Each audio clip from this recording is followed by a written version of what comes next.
Ayan, pasok tayo guys dito sa pinagawang bahay ng aking tiyahin. Ayan. Hindi pa tapos to. Ayan, may ano pa oh. May ginagawa pa dito yung ano, terrace daw to. Ayan, may bomba na pala. Ito na yung bomba nyo? Ah, saan yung bomba nyo? Ah, doon. Mamaya titingnan natin. Ayan, pasok tayo guys. Oh, ganda na simple. Taas na pala to. Ayan o. Dito yata natulog yung isa namin tiyahin.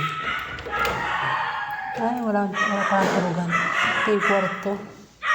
Ah, pwede na. Laki. Ayan. Ay, tulog na. Tulog na!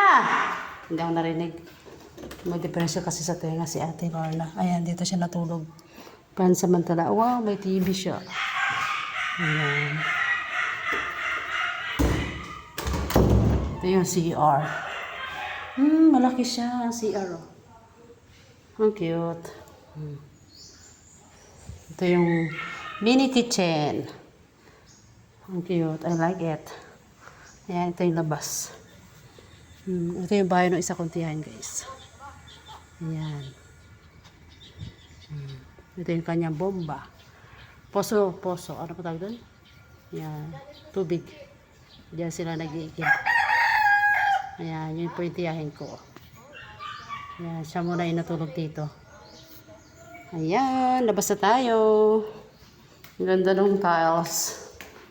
Nag-e-echo dito sa loob ng bahay.